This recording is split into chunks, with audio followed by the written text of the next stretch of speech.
you take the whole thing? It's actually a nice, gorgeous... No, not really, I'm joking. Ooh, what's that? What's this, guys, over here on the right? It's huge. Loads of cafes and street performers and markets the whole way down the riverfront there on the other side.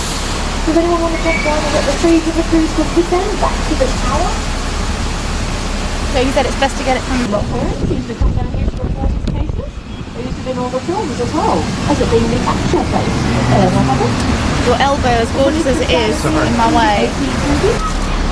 Now the reason it's called Scotland Yard is because that's the area where in medieval times all the Scottish kings and queens used to have their palaces along the riverfront, next door to the English kings and queens who lived across the road here. You might be having a look at Big Ben. That's where the kings and queens used to live, in the old Palace of Westminster. Now this building is actually...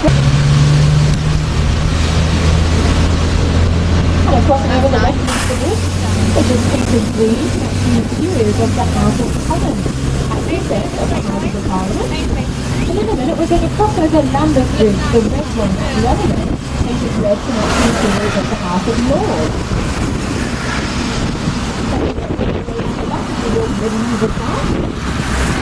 First of all, we're going to stop here next to the old town hall. Now if anybody wants to go back towards the tower, which is where we've just come from, you can go to the tower from the other red tour from this spot if you need to change over. We're heading now west. We're going by Buckingham Palace, Victoria, London Palace, all the palaces. The part in the middle is this relatively new bit dating from the 1700s. That's where they had the world's first ever public library. Would anyone like to come down for London Palace? No one's coming down. Now the Archbishop of Canterbury is the primate of all England and the spiritual head of the Anglican Church.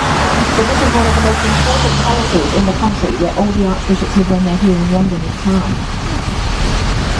I know that's where the Archbishop lived.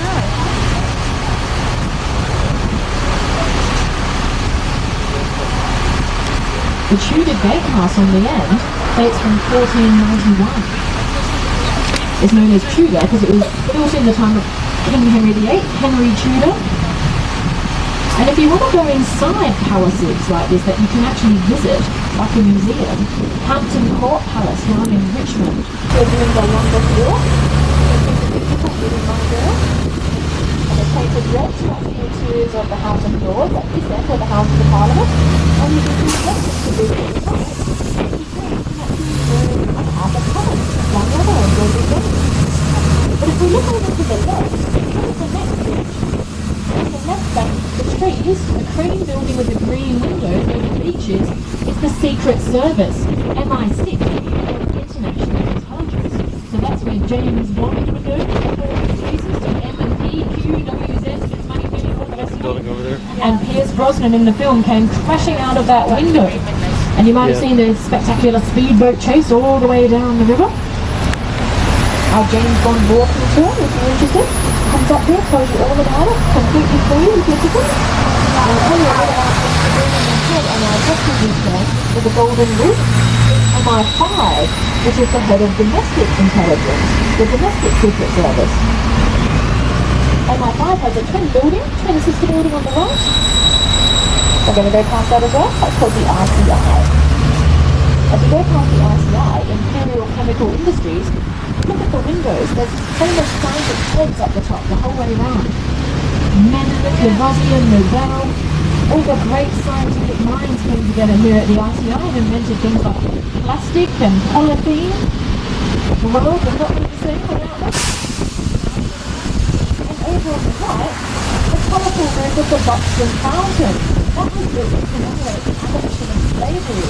The bill that was passed through in 1807 to make slavery completely illegal. And every single bill or law that passed here in the House of Parliament, they had to keep a written copy of it. And all of those copies are kept in the Victoria Tower, this huge, beautiful tower that sits in the House of Lords. Did you get to hit there? And this is our stop for the Houses of Parliament. On the weekdays, you can buy your tickets over at the ticket office on the left if you wish to visit. This is College Green, where the media come to interview the politicians. Is anyone coming down? No one's coming down. Now Now, if you have a look underneath the Victoria Tower, It is. the beautiful archway of the Scotland's entrance. You always see that. That's where you get to go in if you go to visit it as well. So the Queen and King have to go through that door every November for the official state opening of Parliament. So impressive, and they're isn't it? laying out their plans for the following year. One King, however, wouldn't go in that door. He went in the House of Commons, which is not allowed. It was in the buildings prior to these, in the old Palace of Westminster, the medieval bit you can see in the middle. And that man standing out the front there on the right, Oliver Cromwell, he chopped off the head of the king that went in the wrong door. The king's head is over here on the left, his name is Charles I. That was on January the 30th, 1649, and that ended the English Civil War. And then for 11 years, we didn't have a king or queen, we had Oliver as our dictator. We were a republic.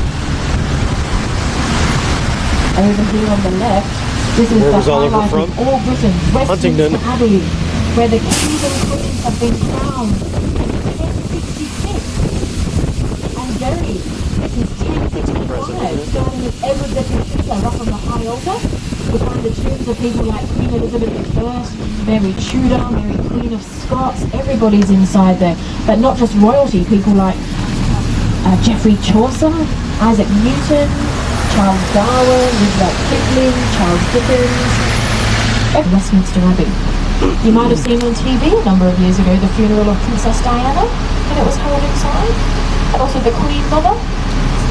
Now the Queen herself, she was crowned in here, her coronation in 1953, using the crown jewels from the Tower of London. And she was actually married in here as well in 1947 to Prince Philip. Lots of royal families crazy it right round to the over here. It revolves all year round. It only ever stops with the police officer losing his life in the White House. So when you look round where those people are gathered, see the cruises of his machine guns there underneath it. You'll always see it on the news at night when the media stand in front of it and they're reporting. And it is Caxton Street. On the right behind the scaffolding is the Caxton Hall, which is where Winston Churchill made all his famous wartime speeches. We would write them on the beaches and all of that. Came from the Caxton Hall. And look, the red brick building on the end is the Blue Coat School, where the oldest male child of underprivileged families could go to school for free. Dating from 1688, you can see the boy in his blue coat above the doorway. And next on the left, where all the police are gathered, number 58, the Red Door, this is where they had the inquiry into the sinking of the Titanic back in 1912.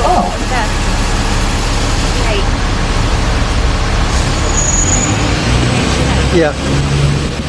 Sinking of the Titanic inquiry. And this bit has none of it. They've got all the Wimbledon tennis players today. They've got the longest bar in London. So it's going to cost you £9 for a pint of beer in James's Court Hotel. And they stay in here, and then in the morning at 11:30, you can see them at the front, across the road. Oh look, there's the gates. Which is where the Queen is. It's Buckingham Palace. In August, the Queen's Flag goes back to being every second day. Happens at 11:30. If you want to see it, our Royal Walking Tour takes you for free, marching with the soldiers, explaining the history of it as you go along, 10:15 every morning from Trafalgar Square. And this has been the Royal Palace, really a very new palace in terms of the Royal Palaces here in London. This one only dates from 1837 as the Queen's House. Queen Victoria was crowned when she was 18, and she decided to get a place of her own, and this is where she chose. It was named Buckingham House before that. Only had the Duke of Buckingham.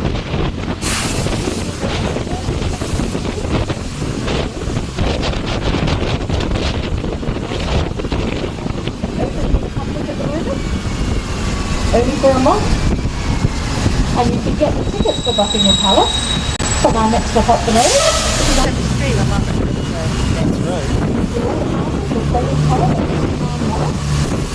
You have to recheck them at least once every 10 years to keep them looking nice. And this is Eaton Square, where every man and adult has come to live at one point or another. We've had down here a couple of James Bonds, Sean Connery and Roger Moore. We've had Andrew Lloyd Webber, Anthony Hopkins, lots of ex-prime ministers, Edward Heath, Neville Chamberlain, Stanley Bolden, Joan Collins, Laurence Olivier, Vivian Reid, Omar Sharif, all sorts of people living down here. Lots of actors and singers, and in the 70s and 60s you had people like Marianne Faithfull. She used to go out with Mick Jagger from the Rolling Stones, Barry Gibb from the Bee Gees, Brian Ferry from Roxy Music, Y'all look all different. sorts being 18 stars. Today you've got the owner of the Chelsea Football Club, Roman Abramovich, his house costs £28.5 million. It's down to the left. And he lives in the same set of buildings as Gerald Grosvenor, who lives at number 100 here on the left, the man that owns it all today. Gerald Grosvenor is today's Duke of Westminster and the richest English man in Britain. He's got a fortune of £4.9 billion and owns everything around it. Eaton Place now to the left is where they've gone offshore downtown. There's the TV field from the 70s with the servants running up and down the stairs to service the Barbie family, of which I'll tell you that this is the same. And this is Belgrave Square. They call it Embassy Square because there's a lot of foreign embassies all around here. Way over to the right is where Brian Epstein, the manager of the Beatles, used to live. And straight ahead is where Madonna bought her first London residence for £11 million 10 years ago. And she got quite a bargain. If you keep looking to the left, you'll see number 5, which is the most expensive terrace house in Britain. They cost £26.5 million. There's got a full-size cinema screen, Turkish bath, 800 toilets, things like that. God. And keep looking to the left, Robert Grosvenor is here on the top too. He's the man who developed the whole area.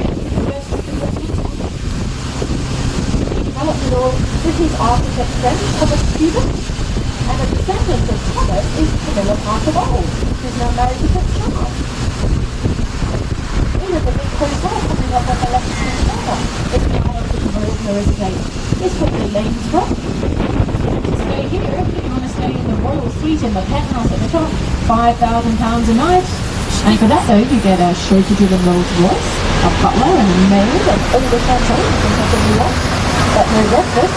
You can have a £60 the next morning if you want to eat as well, which you're probably not going to after all that champagne. Now down in where the kitchens are today was originally the mortuary of the hospital, because for centuries this was St George's Hospital. And down in those mortuaries is where Henry Gray used to work, chopping up bodies with his job. You might have heard of Gray's Anatomy, the medical text all about the inner workings of your body, the first of its kind that they still use these days. So then all the famous people staying there, Liza Minnelli, Michael Jackson, Richard Gere, Tom Hanks, Whitney Houston, Woody Allen. I bet they don't know about the old kitchens, or should I say mortuaries. So I'm sure they've cleaned them up. Woody Allen stays here because just round the corner to the left is the Pizza in the Park Cafe where he plays in his jazz band. So you just have to take a stroll around. Our blue tour will take you down there, show you it all. If you want to head west out to Harrods, South Kensington, Notting Hill and Paddington, that sort of area. Now we're going actually down this roundabout here. The Duke of Wellington. Yeah. Okay, yeah. Iron Duke, the first Duke of Wellington, and the Canary.